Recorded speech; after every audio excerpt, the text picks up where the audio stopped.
कि हमने इसकी संख्या कम करी है। नहीं बेटा, नहीं नहीं, ये गलत है। क्यों? क्योंकि आपने जबरदस्ती उसको पैदा करा, फिर बोल रहा है कि मैं इसको खाऊंगा, इसकी संख्या मैं कम करूंगा। और जबरदस्ती 3.2 किलो मतलब 3 किलो 200 ग्राम अनाज खिलाकर हम उसको 1 किलो पैदा किए हैं। उसमें 10-12 लोग खाते हैं, जबकि एक मुर्गे में 2-3 लोग खा रहे हैं। किसको हम मूर्ख बना रहे हैं? समझ रहे हो? तो ये मान के चलो कि सबसे जो प्रताड़ित प्रजाति दुनिया वो क्या है? ब्रॉयलर मुर्गा है, जिसको हम हर रोज 20 करोड़ मार के खा जाते हैं। हर रोज ब्रॉयलर प्रजाति कितना मारते हैं हम? 20 करोड़ मार के खा जाते हैं। बात समझ में आ रही सभी लोगों को? चलो अंडे की बात करते हैं। बहुत सारे लोग बोलते हैं कि अंडा क्या होता है? शाकाहारी। इसमें से कोई है जो अंडा को शाकाहारी बोलता है? यस। कौन यस बोलता है भाई? चलो सुनो मेरी बात, प्रश्न नहीं करूंगा, आगे बात बताऊंगा। अंडा कोई ऐसा शाक नहीं है जो मुर्गी रूपी पौधे पे पैदा होता है।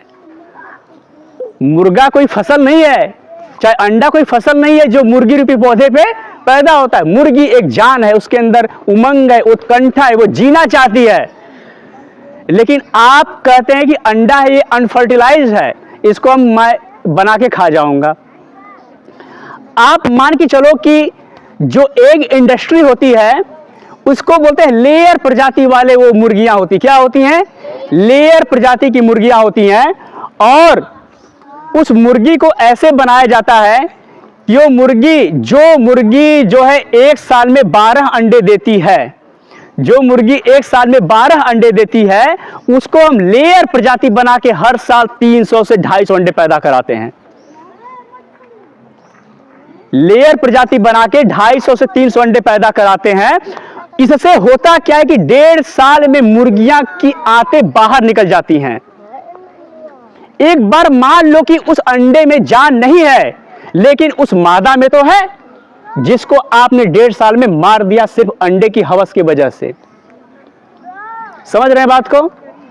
कितना बड़ा गुनाह हम कर रहे हैं। जो बच्चा अभी 12 साल जीता, उत्कंठा थी जिसके अंदर, जो अभी कूदता फादता आनंद लेता हमारी तरह, लेकिन हमने उसके जीवन को शुरू होने ही नहीं दिया।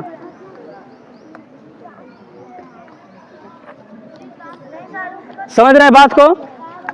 और एक बार और समझो, अगर कहीं उस अंडे में से बच्चा पैदा हो गया, अगर दुर्भाग्यपूर्ण तरीके से अगर वो नर चूजा हो गया, मतलब मुर्गा, तो वो उनके किसी काम का नहीं होता है। क्यों? क्योंकि वो अंडा नहीं देगा और वो एग इंडस्ट्री उसका कुछ काम नहीं रहता उनके लिए। क्यों? क्योंकि ये जो लेयर प्रजाति होती है ये मांसल नहीं होती, इसका मांस ग्रो नहीं होता, बस ये अंडे देने वाले होते हैं। तो इनको बेचने से कोई फायदा नहीं है, क्योंकि इनको खाया नहीं जाता है। अब इनके साथ क्या होगा? पहले दिन पैदा होते ही ग्राइंडर में पीस दिया जाता है, जला दिया जाएगा, पॉली बैग से बंद करके मार दिया जाएगा।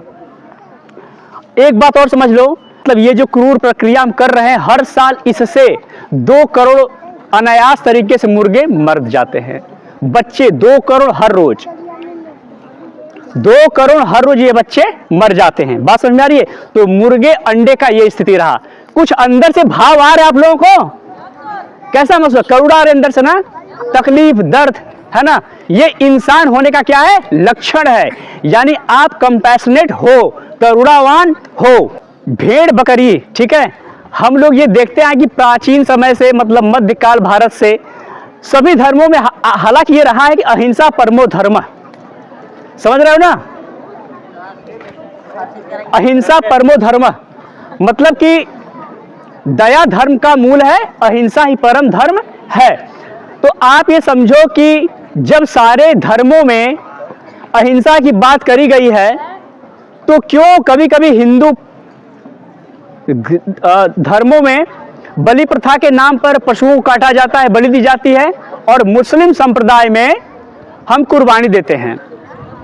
जो भी धर्म गुरु अगर ये कहे तो समझो कि वो ढोंगी है। सीधे सीधे मैं बोल रहा हूं, जो भी धर्म गुरु अगर पशु बलि देता हो, सीधे वो ढोंगी है, उसका कोई मूल्य नहीं है हमारी नजरों में।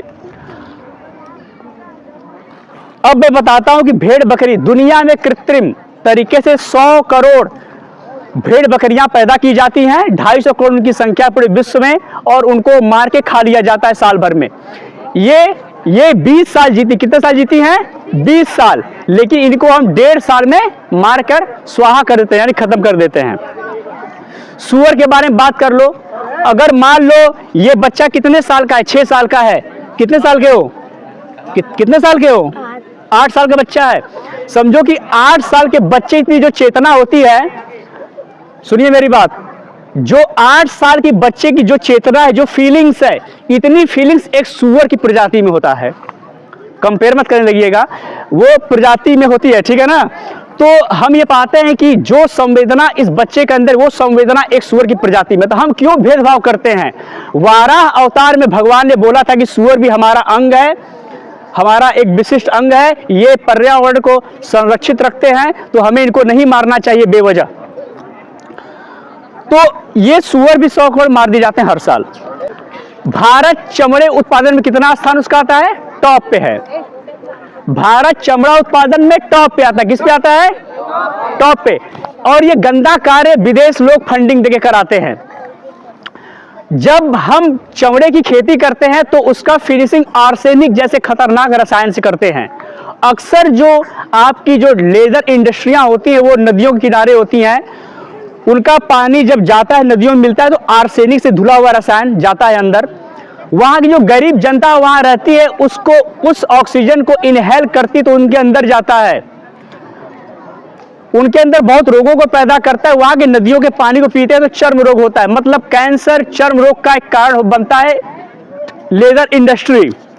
तो हम ये पाते हैं कि लेदर इंडस्ट्री से गरीब जनता को भी नुकसान हो रहा है, उसके जो वेस्टेज होते हैं वो बड़ा नुकसान करते हैं। तो अब ये देखना होगा कि हम जो है ये गंदा काम करके अपनी भूमि को भी बर्बाद कर रहे हैं और जल को भी बर्बाद कर रहे हैं।